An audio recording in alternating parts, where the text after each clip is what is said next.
Bismillahirrahmanirrahim. Assalamualaikum warahmatullahi wabarakatuh. Waalaikumsalam warahmatullahi wabarakatuh. Oke, baik. Alhamdulillahirrahmanirrahim. Gimana nih teman-teman kabarnya? Apakah baik? Baik, Bu. Alhamdulillah. Nah, pada pagi hari ini kita akan belajar mengenai menyimpulkan pesan dalam iklan non komersial. Nah, sebelum kita masuk ke pembelajarannya, maka baiknya kita berdoa terlebih dahulu yang dipimpin oleh ketua kelas kita, Mbak Im. Silakan. Dulu siap berdoa dimulai. Bismillahirrahmanirrahim. Raditu billahi rabban wa bil islami dinan wa bi Muhammadin nabiyya wa rasula. Rabbi zidni ilma warzuqni fahma. Amin. Alhamdulillah. Semoga pembelajaran kali ini bisa berjalan dengan lancar ya teman-teman. Oke, sebelum masuk ke pembelajarannya, Ibu mau absen terlebih dahulu nih. Ya, Ibu mau presensi satu persatu. Coba kalian cek teman sebangku kalian apakah ada yang tidak berangkat. Masya Allah berangkat semua ya. Oke, Ibu absen satu-satu juga ya teman-teman. Ya, Mbak Safiatun aja. Ibu hadir. Mbak Halimah Sadia. Hadir, Bu. Masya Allah. Sehat selalu ya. Masya Allah. Oke. Nah, kita akan belajar mengenai iklan non komersial. Nah, sebelumnya Ibu mau tanya nih, siapa yang masih ingat pembelajaran minggu lalu kita belajar tentang apa? Pengertian iklan, Bu. Betul sekali. Ya, kemarin kita belajar tentang pengertian iklan. Dan jenis iklan itu ada dua teman-teman. Siapa yang masih ingat? Iklan komersial dan iklan non komersial. Betul, benar sekali Mbak Im dan juga Mbak Ali. Tepuk tangan buat Mbak Im dan juga Mbak Ali ya. Oke, nah untuk pembelajaran kali ini itu tujuannya apa sih? Jadi tujuannya itu supaya kalian mampu mengeksplorasi dan juga mengevaluasi berbagai informasi iklan yang disimak. Nah, jadi untuk materi yang pertama itu ada pengertian iklan non komersial. Iklan non komersial itu adalah pesan yang disampaikan kepada masyarakat dengan tujuan memberikan informasi, ajakan atau himbauan penting tanpa maksud untuk memperoleh keuntungan atau melakukan kegiatan jual beli. Ya, nah jadi untuk iklan non komersial itu jenisnya ada berapa teman-teman? Betul sekali. Apa aja Mbak Vina? Pelayanan masyarakat, Ya. iklan pendidikan, iklan kemanusiaan, dan iklan pemberitahuan, Bu. Bagus sekali. Tangan buat Mbak Vina. Masya Allah. Ya, jadi jenis-jenisnya itu ada 4. Nah, oke kita lanjut. Kita itu juga mau menyimpulkan informasi pada iklan. Informasi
Nah, kalian bisa dituliskan di kertas sticky note, nanti ditempel di kertas.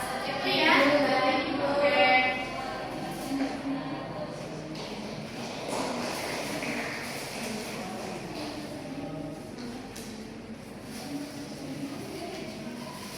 Oke, silakan bisa dikerjakan.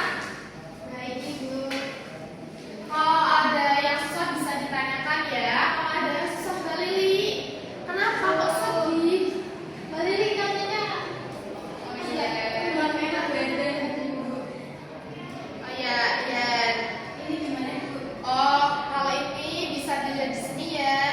Ini informasinya di sini. Ya, ini ya. Sudah, Bu. Oke, Masya Allah sudah pada benar-benar ya. Silakan siapa yang mau maju boleh banget maju angkat tangan. Saya, Ibu. Oke, silakan Mbak Tina maju ke depan. Baik, saya Sandra Mengaja. Di sini akan membacakan hasil jawaban dari saya, yaitu mengenai iklan layanan masyarakat demam berdarah. Dan jadi isinya itu disuruh untuk menjaga kebersihan. Dan untuk langkah-langkahnya sendiri, yaitu mengubur barang bekas, kemudian untuk tempat air, menguras penampungan air seperti itu, Ibu. Oke, alhamdulillah Ibu. Alhamdulillah. Terima kasih buat Mbak Tina untuk yang berani maju. Ibu beri hadiah ya. Silakan. Terima kasih, Bu. Oke, terima kasih. Apakah kalian teman-teman yang lain sudah paham juga kan bagaimana Ibu mencari informasinya? Iya, jadi kita itu harus fokus dalam melihat isi iklannya. Oke, ada yang mau ditanyakan tidak teman-teman? Cukup. Oke, cukup ya. Pembelajarannya sudah jelas ya. Oke, nah lanjut untuk di penghujung materi, Ibu akan menyampaikan kesimpulannya. Nah, jadi iklan komersial itu adalah iklan yang tidak bertujuan mencari keuntungan, tetapi untuk menyampaikan informasi, ajakan atau himbauan bagi kepentingan umum. Jenisnya itu tadi ada 4 ya, ada iklan layanan masyarakat, iklan pendidikan, iklan sosial, dan juga iklan pemberi tawaran yang dibalut dalam pos-posnya. Oke. Nah, untuk minggu depan kita lanjut pembelajarannya ke iklan komersial ya teman-teman. Ya, jadi sama kita akan menyampaikan pesan dalam iklan komersial. Oke, mungkin itu saja dari Ibu. Lanjut kita berdoa atau dahulu